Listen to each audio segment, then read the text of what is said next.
The Japanese invasion of the Philippines, which began in December 1941 and culminated in early 1942, stands as one of the most significant episodes of the Pacific Theater during World War II. This invasion not only marked the expansion of Japanese military might, but also highlighted the strategic importance of the Philippines in the broader context of the war. The occupation had profound effects on both the Philippines and the Allied war effort, shaping the course of the conflict in the Pacific. The Philippines, an archipelago with more than 7,000 islands, was under American sovereignty in the early 1940s.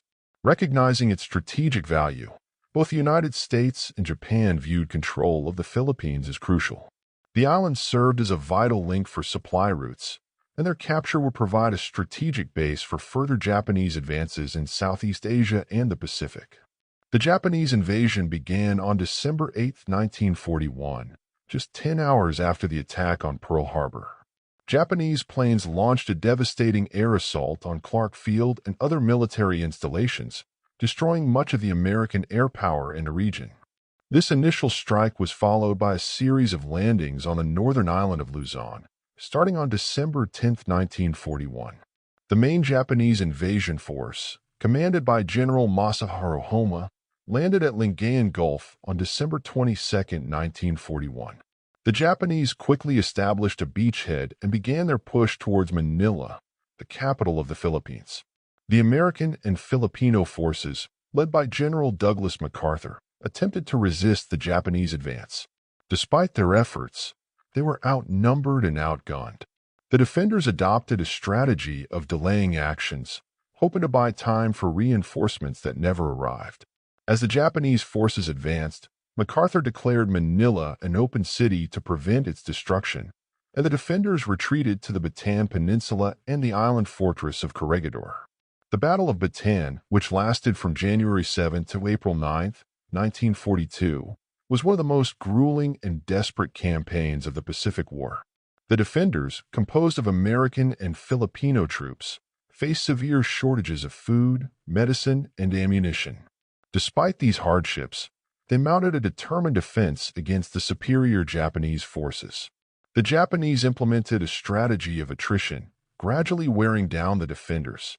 The defenders' situation deteriorated rapidly, with widespread disease and malnutrition taking a heavy toll. By April, it became clear that the situation was untenable.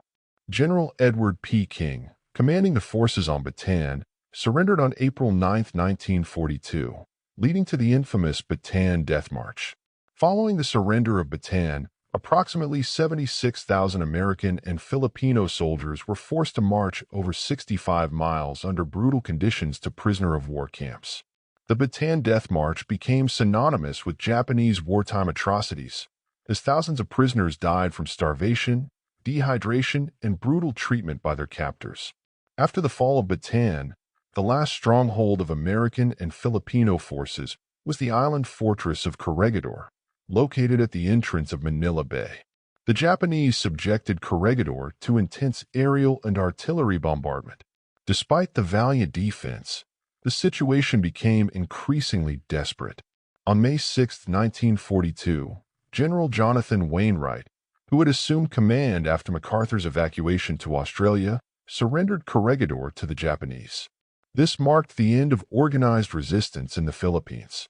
The Japanese occupation of the Philippines was characterized by harsh military rule and widespread atrocities. The Japanese sought to exploit the country's resources and use it as a base for further military operations. They established a puppet government under Jose P. Laurel, but faced continuous resistance from Filipino guerrillas. Throughout the occupation, Filipino guerrillas waged a relentless campaign against the Japanese. These resistance fighters, operating in remote areas and often with limited resources, conducted sabotage operations, gathered intelligence, and provided crucial support to the Allied forces. Their efforts significantly disrupted Japanese operations and contributed to the eventual liberation of the Philippines.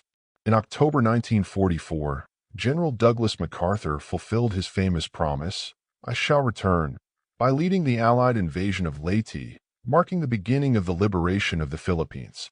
The Battle of Leyte Gulf, one of the largest naval battles in history, ensured Allied dominance in the region. Over the next several months, American and Filipino forces engaged in intense battles to reclaim the archipelago, culminating in the capture of Manila in February 1945. The Japanese invasion and subsequent occupation of the Philippines had profound and lasting impacts.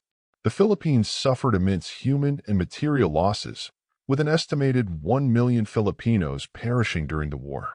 The brutal occupation and the valiant resistance against the invaders became defining aspects of Filipino national identity. The liberation of the Philippines marked a turning point in the Pacific War, as it restored a crucial Allied base and paved the way for further advances toward Japan. The legacy of the invasion and occupation remains a significant chapter in the shared history of the Philippines and the United States.